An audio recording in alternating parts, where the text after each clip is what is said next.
It sure looks like Brian Norman is going to go over to Japan to fight Jin Sasaki. I don't know if that's official yet, but it's obviously trending in that direction. Some of the talk I've heard out of Norman's camp is, well, Boots isn't available this summer. He's got mandatories. A unification fight wouldn't be on the table right away. We're going to go to Japan, make some money, fight Jin Sasaki. You're smiling. Like what Yeah. what Well, is real with all this? it's absolutely available now. I mean, we've made them an offer last week, and we've even said to them, if you are taking that fight in Japan, let's lock the fight in for after that, October, November, December, whenever. And they come back and say, we don't want to talk about any other fights until we have this fight. I'm just like, fuck. So I don't know. I mean, we can't rely on Brian Norman to chase any kind of greatness because the purse is outrageous in terms of what he's made. And, it's a massive purse that we've offered him. So I don't know is the answer. I mean, Well, it looks like Eddie Hearn is back at it again. What I will say is this, ladies and gentlemen. Philadelphia, Jaron Boots Ennis, I think they're a great group of people, fan base, and everything else that come along with it. I think that Jaron Boots Ennis is an elite fighter. I don't think he's a boogeyman, right? But I will say this.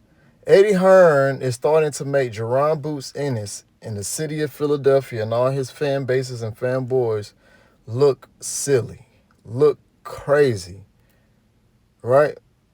The same thing Eddie Hearn did with Anthony Joshua a couple years ago, pertaining and manipulating the public, acting as if he was going to fight Deontay Wilder, coming up with different excuses and offers and all this cornball stuff that he was doing, right? This is starting to turn into the same thing.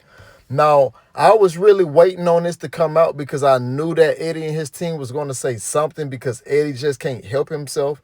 Now, guys, keep in mind, I've met Eddie Hearn in person. I had a conversation with him over in Saudi Arabia.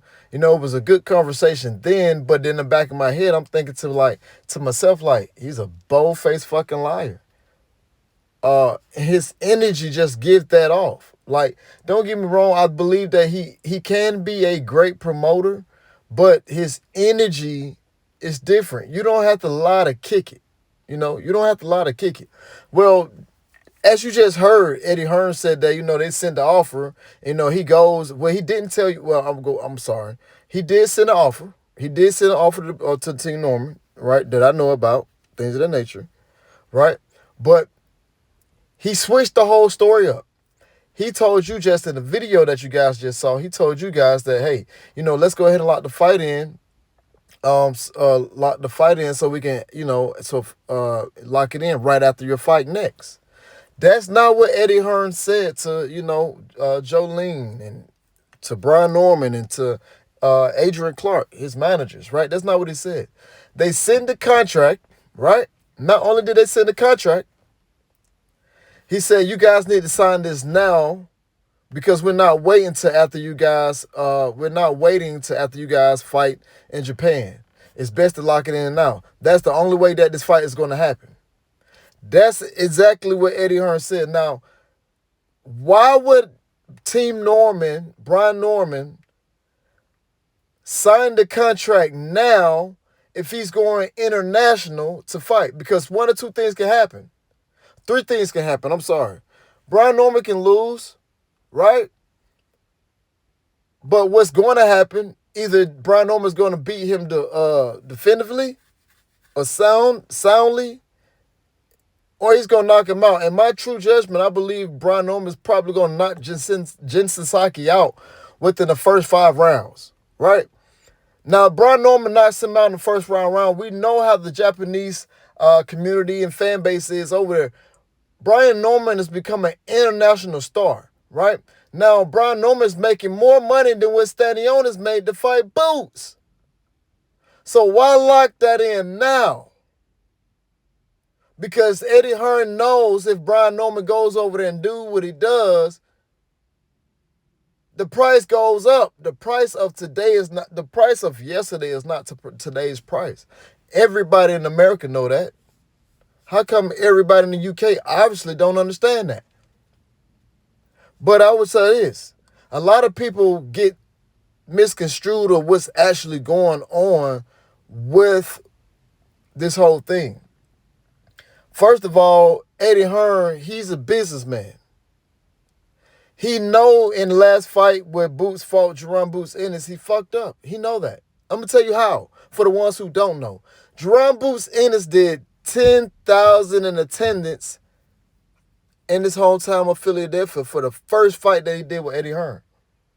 His last fight that he did with Eddie Hearn, he went down the street, which is an hour away, and only did 9K. Well, damn. It's not that far of a drive from Philadelphia to New Jersey to Atlantic City. And he was fighting for a unified championship fight. So his fans of 14K should have been there at that fight that was only for 9K. So listen, Eddie Hearn lost money because it was 14K to 9K, so he lost money. Now do you understand why Eddie Hearn said, yes, we're going to go back to Philadelphia and the zone is already saying that they're going to pay for it? No. Eddie lost out. Eddie lost money, so that's why he's going back to Philadelphia. That's why he said that Jaron Boots and his next fight will be in Philadelphia. Right? But let's get to the nitty-gritty. Like I said before, Brian Norman was offered the very first time by Eddie Hearn, Jaron Boots Ennis or whatever, $750,000. Mario Barrios' initial offer was 1.5. Stanionis' initial offer was 1.7, but kudos to Norman Sr. and Norman Jr. because they never did name drop those two when they could have easily said, well, damn, you only paying me $750K. I'm a champion, but you got these other two guys, one holding the belt, he ain't even fighting nobody, and better yet, he's getting ready to fight an old 46-year-old Manny Pacquiao, but then I got this guy over here, Stanionis, who didn't fight in a year as well, he's getting 1.7. We're all three champions. Why am I getting paid the less? They could have easily name drop, but they didn't. So they finally got to the 1.7 ballpark, even though Team Norman was asking for $2 million. Norman Sr. distinctively said, well, look, we will take the 1.7, just move the fight. And next thing you know, I'll be damned. Eddie Hearn, Jaron Boots Ennis signed the fight, Imantas Stanionis. And after the fight, Boots said himself, I had to take a pay cut. I'm not taking no more pay cuts.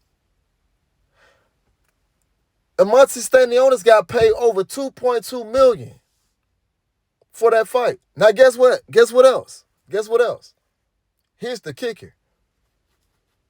They moved the fight. Now, it don't take a rocket scientist to figure this out. Brian Norman Sr. told you, hey, we'll take the 1.7, just move the fight. It just let you know that Eddie Hearn didn't want his fighter in the ring with Brian Norman Jr. Because why would you move the fight for Stanionis and pay him more when you could have fought Brian Norman Jr. for 1.7 and your fighter keep his cut, and guess what else? Eddie Hearn, the money that you lost from the 14K in attendance in Philadelphia that resulted to 9K, you keep your money. So you lost by overpaying Stanionis, and then you lost again because you had to take a pay cut because the numbers didn't add up from the first fight that you had with Boots to the last fight. But I'm just stating this, Eddie Hearn, you got to do business the right way. If you don't want the fight to happen, just say you don't want the fight to happen. It's easy.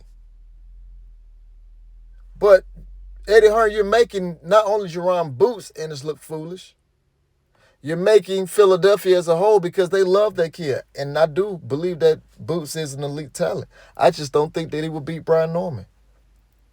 And it's quite funny how everybody from Philadelphia that knows boxing in Philadelphia, they only talk about the first two sparring sessions between Brian Norman Jr. and Boots. But I'm here to tell you, ask Boots what happened when he got stanky leg and stumbling across the ring in the last couple sparring sessions. But guys, you let me know what you think about this, man. Like I said before, I believe that The fight should happen. I believe that the fight should be next. I know for a fact that Brian Norman Jr. wants to fight next. He told his team that he wants to fight next, right? And it just got to happen. But you can't do business with a snake like Eddie Hearn, who's not being fruitful or truthful to the public, because we know that Boots is fighting Gaiasev next, and nobody wants to see that fight. So he wants to attach Brian Norman's name to what they got going on. Not only that, he wants to little boy Brian Norman by saying, no, you guys need to sign the contract now. That's the only way this fight going to get done. No, what you're trying to prevent is actually having to come out the pocket, because you know the price goes up. I'm an international star now. That's what it is. And you fail to realize that, and you hate that. But your fighter can do the same thing. Guys, let me know what you think about this. Hello, world.